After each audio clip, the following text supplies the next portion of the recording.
Nolan's mother would later say, "This is not how I wanted the world to meet my son." But that is how the world came to know 18-year-old Nolan Wells. A 4th of July trip to Horn Island, a damaged boat making it back without him, his phone and keys already on the mainland.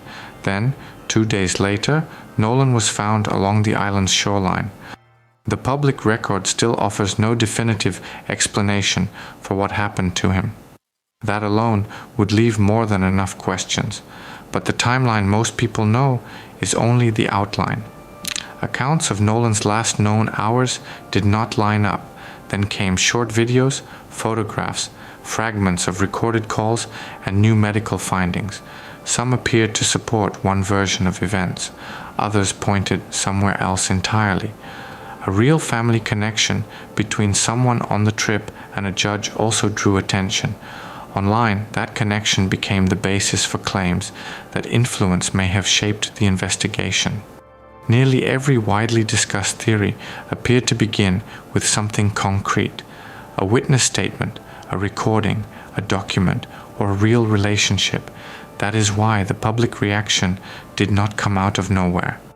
Nolan's family, activists, and civil rights organizations called for transparency and equal treatment throughout the investigation. The case drew national attention. As that attention grew, so did the pressure on people whose names had become tied to the story. And those were only the parts of the case that drew the most attention. A single fragment can tell a very different story once you identify its original source, verify when it was created, and restore the full context. So we went back to the original material, complete recordings, witness accounts, search records, medical documents, and the official timeline. We did not stop at the best-known theories. We followed every significant line of inquiry that emerged during the research and gathered everything we could establish about the case. Some familiar episodes look very different when returned to their original context. At the same time, details that received far less attention begin to carry much more weight. From here, we will reconstruct the story step by step, examine what the major theories are actually built on, and bring together everything else we were able to uncover. When all of those pieces are finally placed side by side, the story most people know begins to look very different. Stay tuned, like, subscribe, and tap the bell.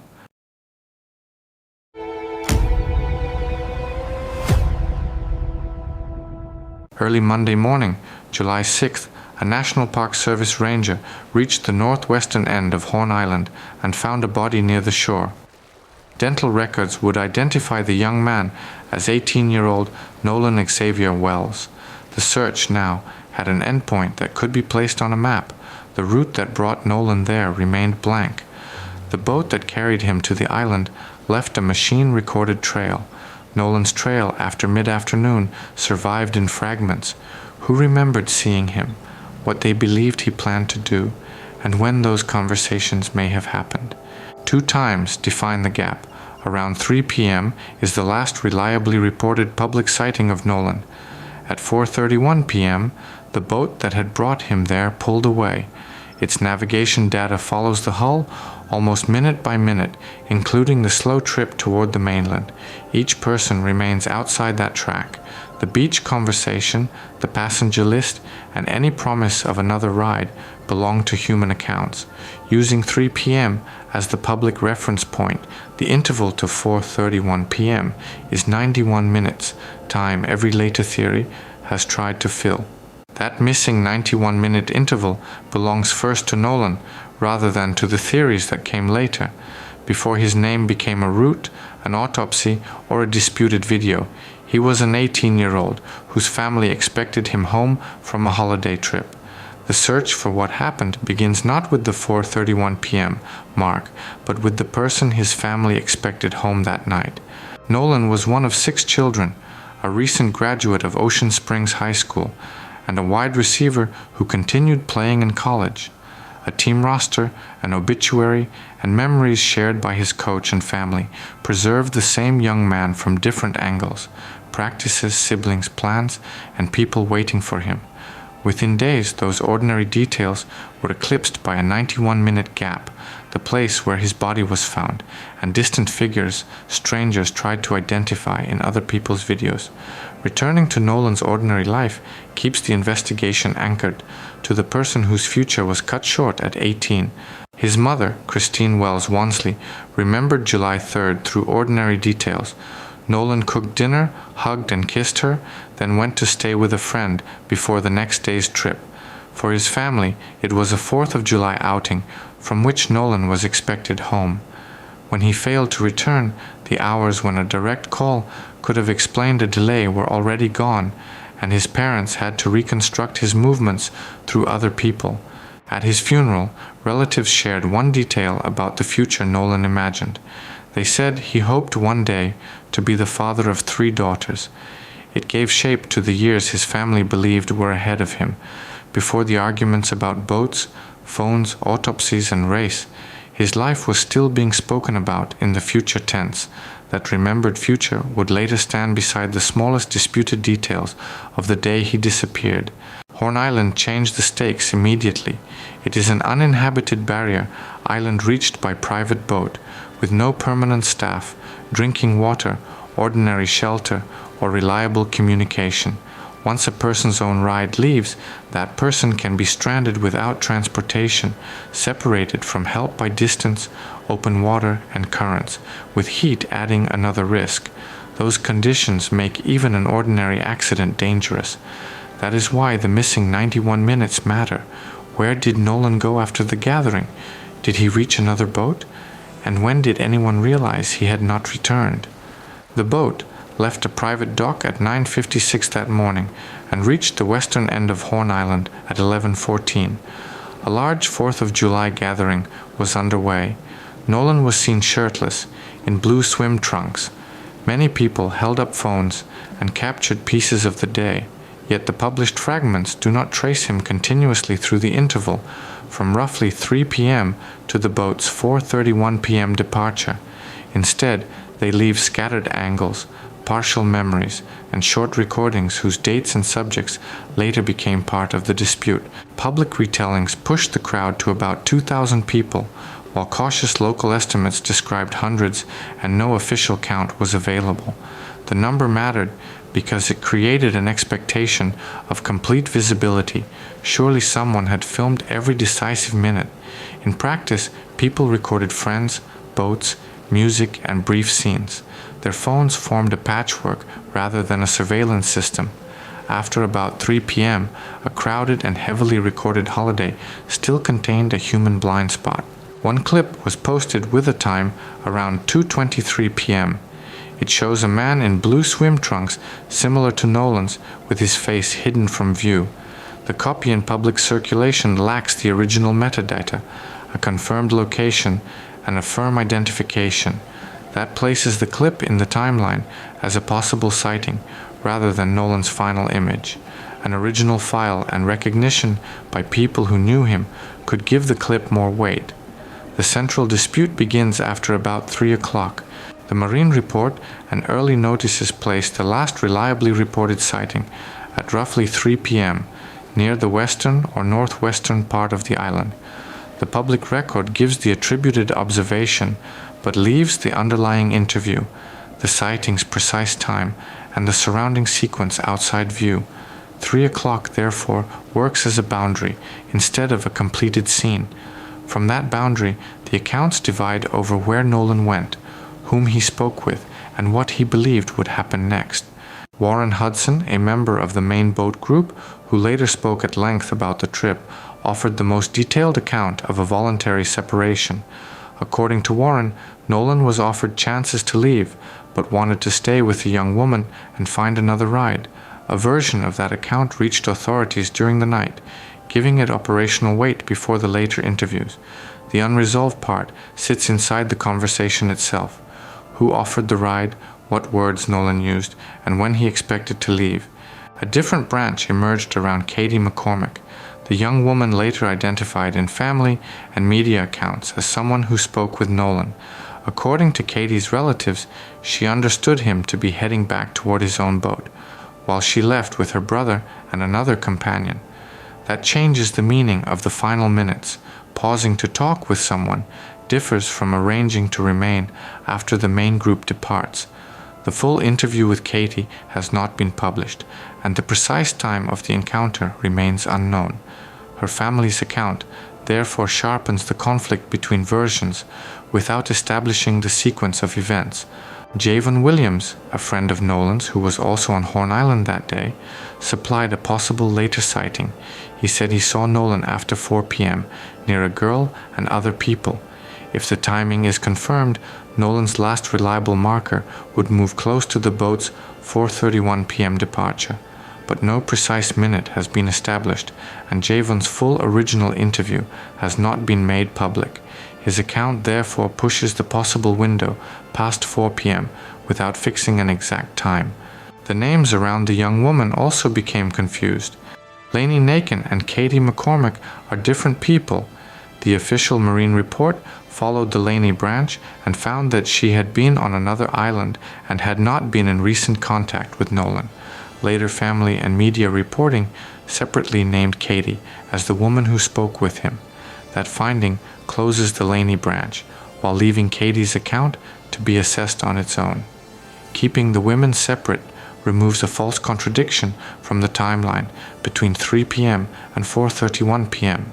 By the time the group began preparing to leave, the record held 3 different understandings of Nolan's plan. Warren said Nolan meant to find another ride. Katie's relatives said she understood him to be heading back toward his own boat.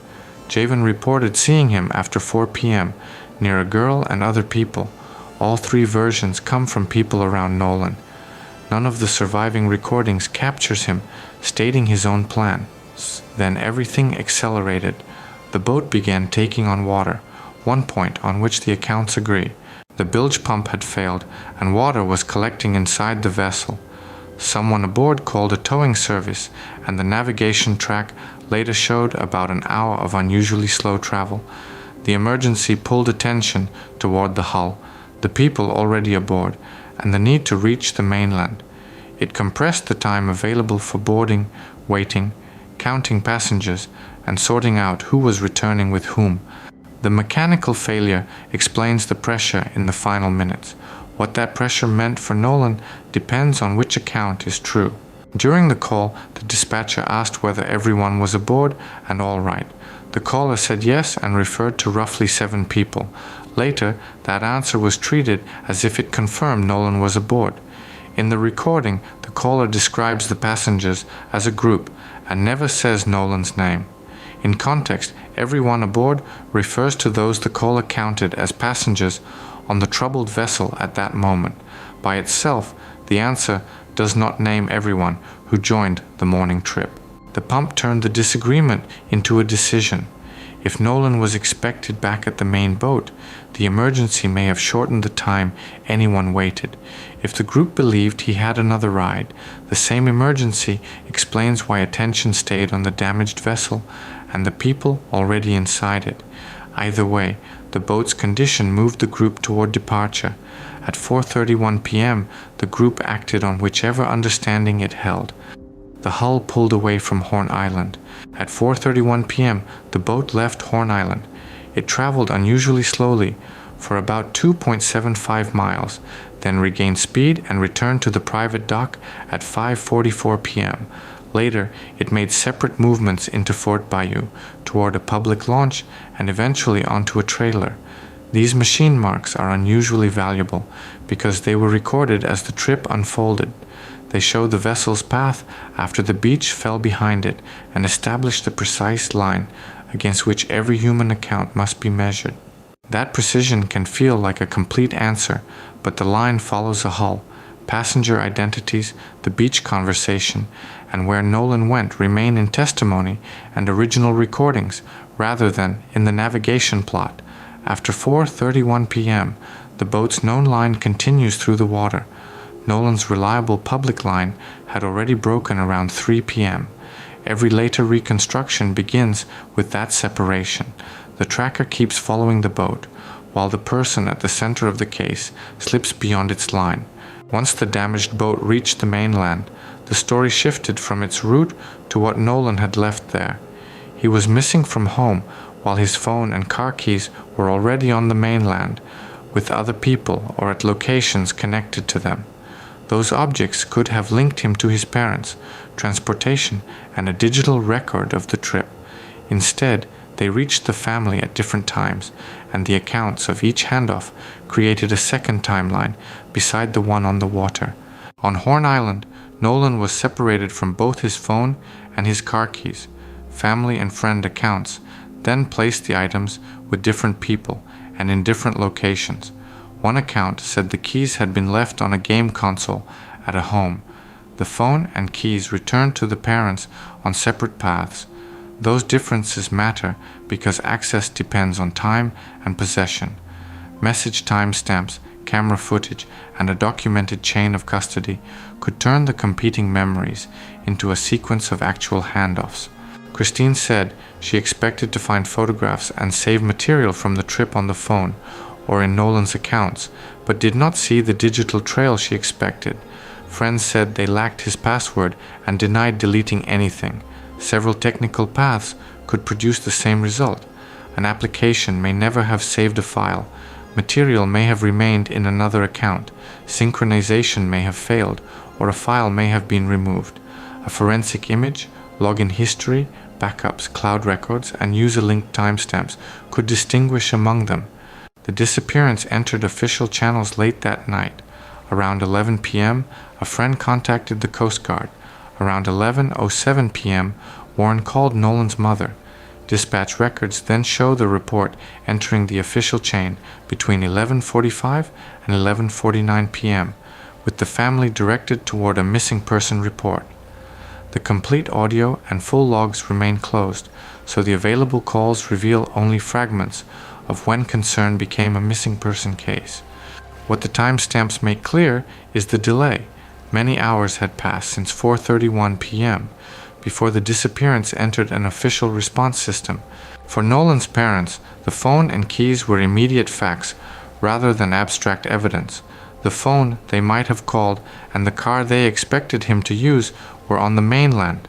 Their son was not. By the time Christine and Nolan's father, Elmore Wansley, began calling friends, tracking the items, checking docs, and navigating the agencies that might help, the main group's island trip had been over for hours. They had to pursue several possibilities at once: a voluntary stay, a misunderstanding, another boat, or danger on the island or in the water.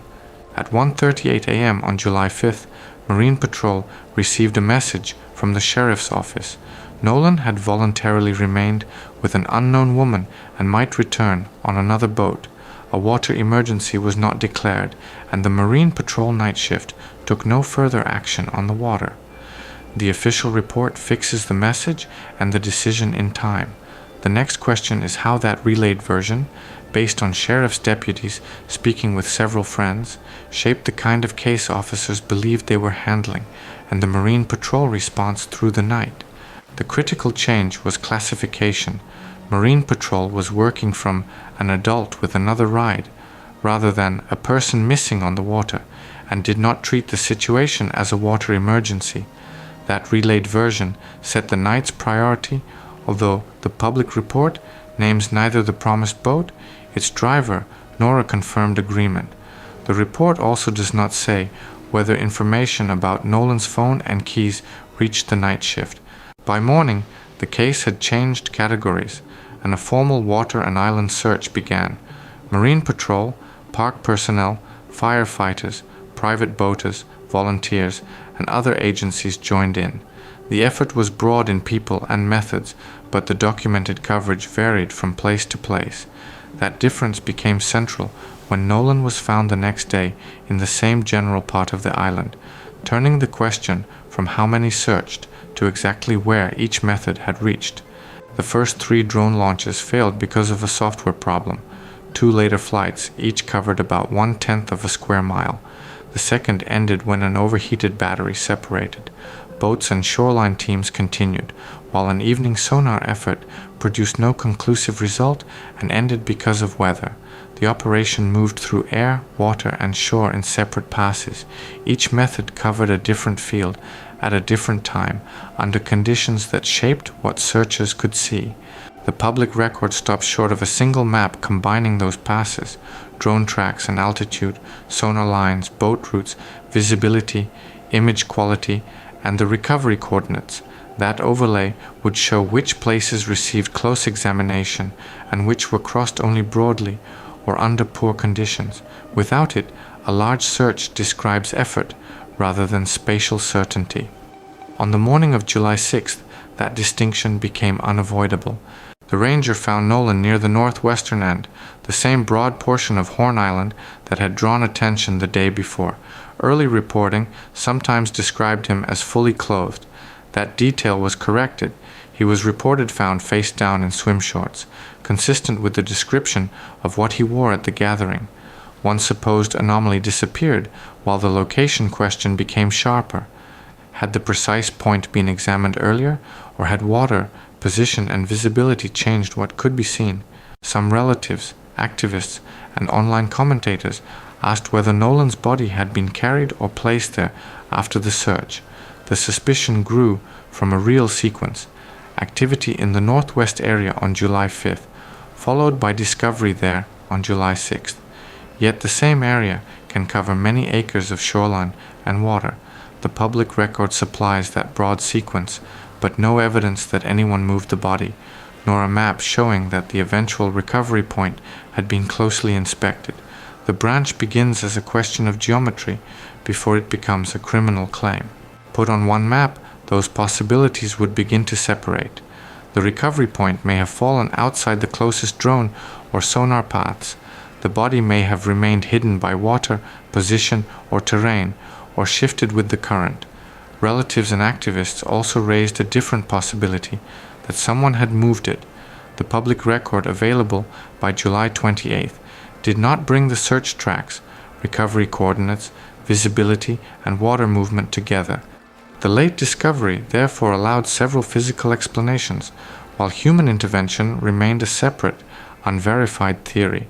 The state autopsy was performed July 7th, closest to the recovery and before further decomposition. By July 28th, the full report and toxicology remained closed, and District Attorney Angel Myers McElrath linked that decision to a future grand jury presentation. The first examiner saw the body in its earliest recoverable condition and conducted the first examination. That made the state file central to the medical dispute.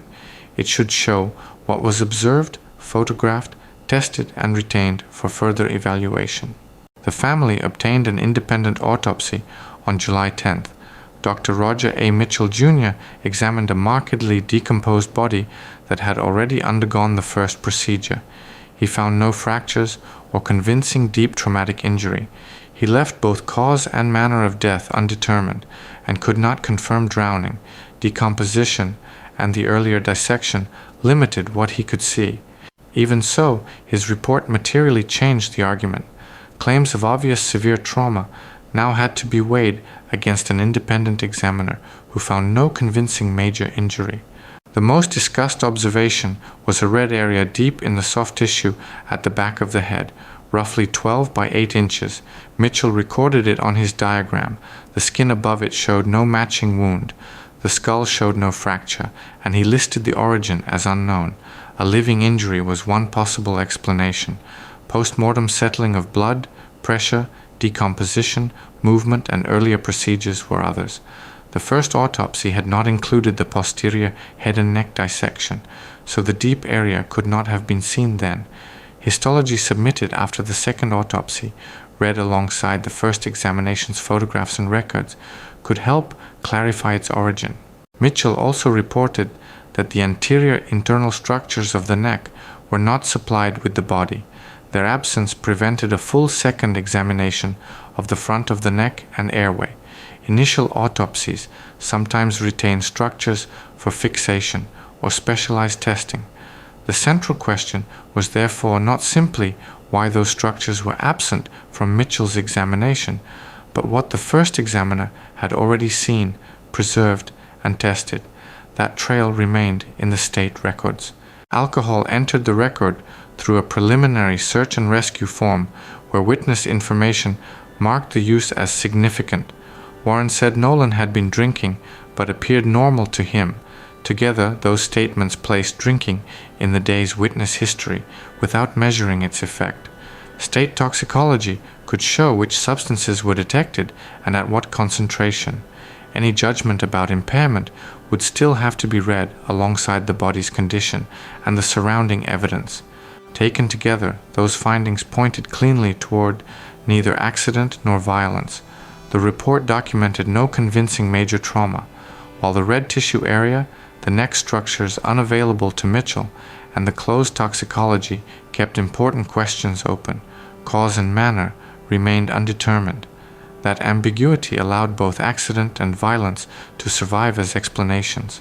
If Warren's account is correct, the simplest chain begins with Nolan choosing to stay, and later suffering an accident in or near the water.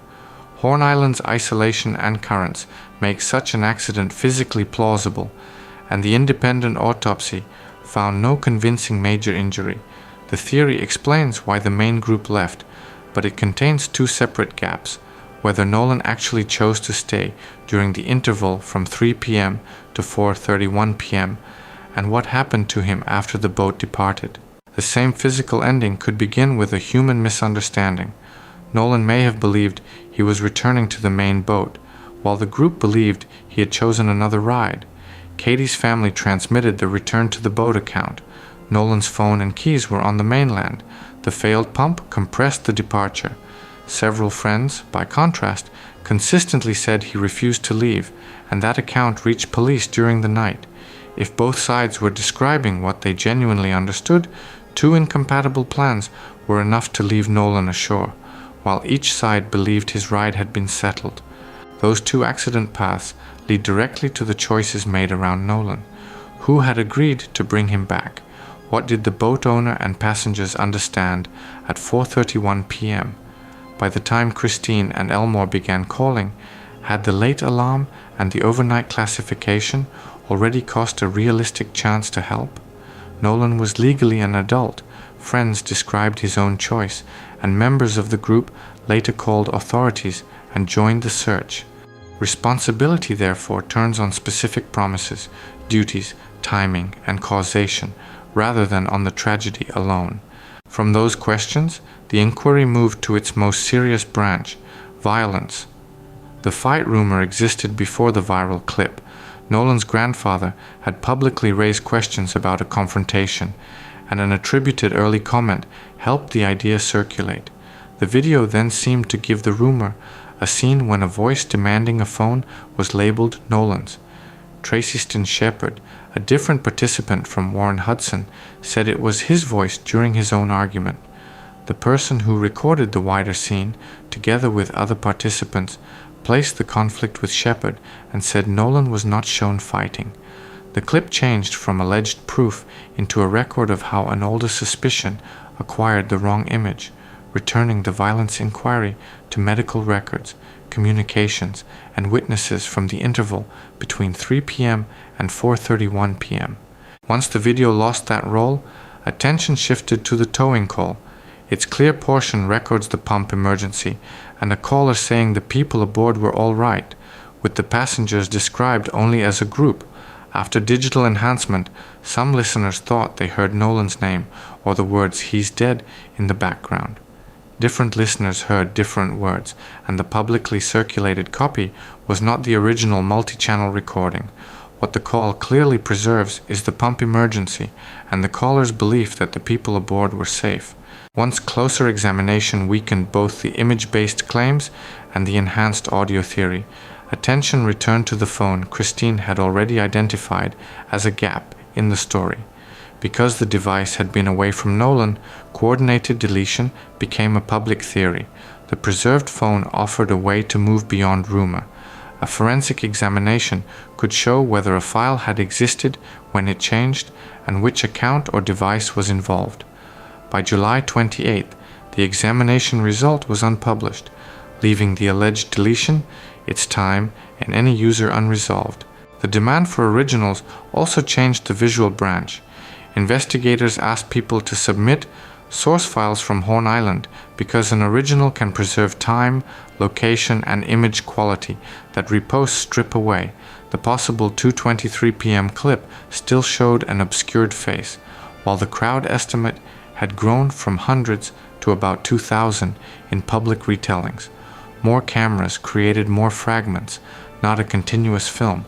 Original files offered the best chance to connect those fragments into a real sequence.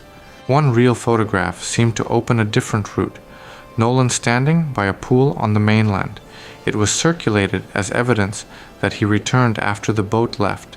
Metadata shown by a participant dated the image to June 27th, a week earlier, removing the mainland return theory's main public support. Separately, an early claim that Nolan was found fully clothed gave way to the report that he was in swim shorts. That correction removed another supposed anomaly, but established no route. After 4:31 p.m., no verified camera, location record, or time-supported witness placed Nolan on the mainland. As the media claims weakened, public suspicion shifted toward the friends' behavior. They were described as refusing to cooperate and remaining silent. Official materials instead record interviews, voluntary access to the boat and navigation data, and later long public conversations.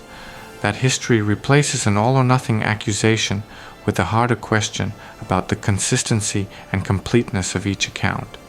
It also separates two witnesses who were often blended online. Warren described the trip and transportation, while Shepard corrected the attribution of his own voice and argument. Their accounts concern different events, so neither independently confirms the other. By then, the strongest institutional concern rested on a documented sequence, rather than a viral clip. Nolan was a black teenager in a largely white group. A relayed but unverified version, based on conversations with friends, shaped the 1:38 a.m. response, and key medical and digital results remained closed. Sheriff John Ledbetter's early comment about likely drowning and no visible sign of foul play was repeatedly heard as a final disposition. Even as the investigation stayed open, the independent autopsy left cause and manner undetermined, and a grand jury presentation was planned. That gap between an early operational story and inaccessible later evidence fed distrust. The record available by July 28th explained the source of that distrust. It contained no direct link to a specific racist act or coordinated official intervention. That distrust then attached itself to a named person. Ashley Cole, Warren's stepmother and a Chancery Court judge, was accused online of using her office to protect the group. Her family relationship and public position were real, while the available record placed her in no documented role within the sheriff's investigation, the prosecutor's decisions, either autopsy or the grand jury process. The theory nevertheless changed lives outside the evidence file. Cole and others displayed threats they said arrived as the accusation spread. After the loudest claims were corrected, the remaining questions became more precise. What did Nolan believe as 4:31 p.m. approached? Why did one relayed version define the overnight response? What did the earliest medical examination preserve? And what would the phone reveal about the day? Each correction removed a false shortcut, while leaving the central 91-minute interval unfilled. For Christine and Elmore, the result was a smaller set of questions with greater personal weight, because everyone led back to the son they had spent the night trying to reach. They wanted answers about the young woman, the damaged boat, the overnight response, the phone, the keys, and what the first examiner had seen. They secured an independent autopsy and an agreement for a joint examination of the phone because the initial explanation left those details unresolved. Some island information reached them through other people, but their demand remained concrete. The version relayed to authorities had to be tested against Nolan's belongings, witness records, medical findings, and any surviving trace of his own words. The uncertainty also marked the friends. In a direct interview, Tracy Stin Shepard's words were summarized in a blunt line: "I lost my best friend."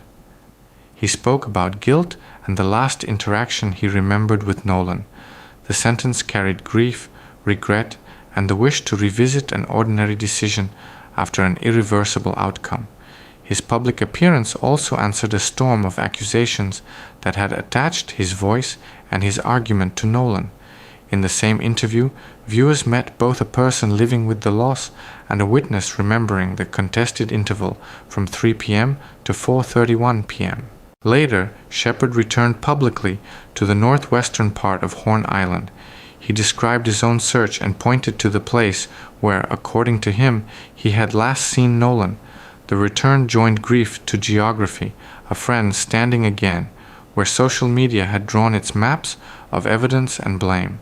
The spot came from Shepard's memory, without an exact time or independent placement. For him, the gap in the timeline had become a location he could revisit. The place was still there. The sequence was not. Warren said threats helped explain his absence from the funeral. Separate reporting documented threats directed at friends and their families, while officials warned about threats to investigators and public servants.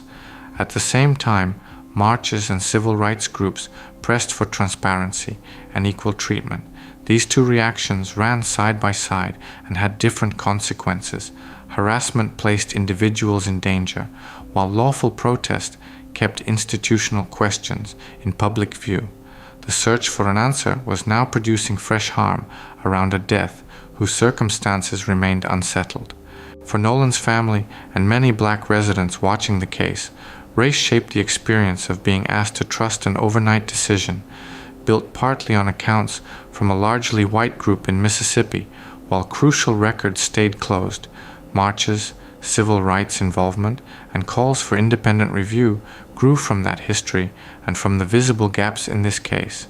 The demand was practical: show the same urgency, documentation, and independent scrutiny that any family should receive, and make the process strong enough to earn confidence rather than merely request it. Nolan's funeral on July 20th drew hundreds of people. Tyler Perry paid for the ceremony. Public figures and community leaders stood with the family, and a reward grew to as much as $125,000 for information leading to an arrest and conviction if a crime was established. The scale of support kept the case visible. Amid the public attention, the family memory of 3 future daughters carried the deepest consequence. A life once described through plans had become the center of a national demand for answers. Then, one of the loudest disputes reached a concrete forensic test. The family and prosecutors agreed to a joint examination of Nolan's phone, with federal specialists assisting on the digital material. The FBI also became involved because Horn Island is federal land, and some threats crossed state lines. By July 28th, the phone result remained unpublished, leaving the most testable digital branch unfinished. District Attorney Myers McElrath announced that the completed investigation would be presented to a grand jury, and said the full state autopsy report and toxicology would remain withheld in connection with that process. A grand jury works behind closed doors, so the announcement named the next step rather than a suspect. The same secrecy kept the earliest medical record from public comparison with the independent autopsy. In that gap, the sheriff's preliminary drowning hypothesis continued to circulate with more finality than its original status carried.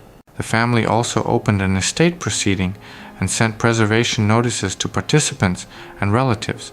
The notices directed recipients to keep messages, devices, accounts, photographs, videos, and information about the boat.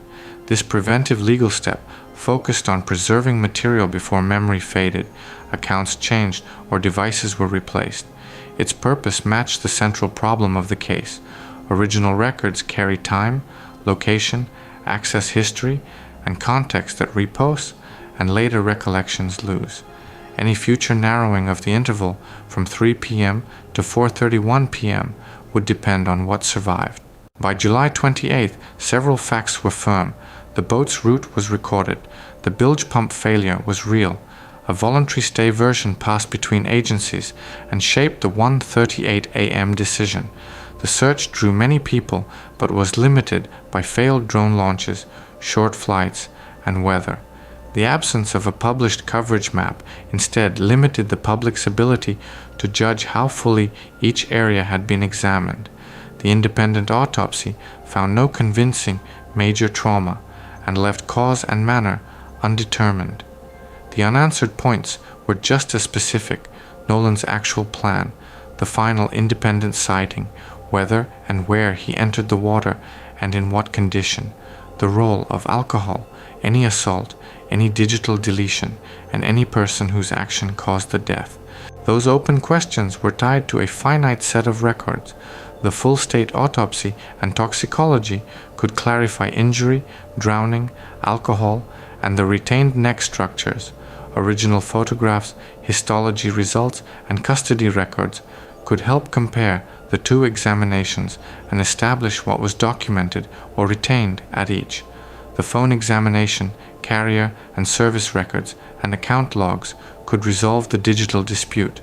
Full witness interviews and original island media could move the last reliable time closer to 4:31 p.m.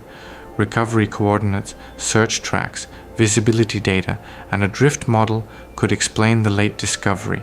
The grand jury's result could show whether the assembled evidence supports criminal charges. Until those records emerge, the story returns to the paradox that opened it.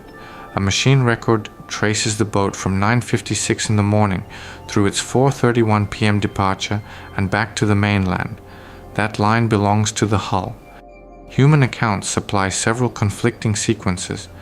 The 1:38 a.m. decision shows one of them gaining institutional force.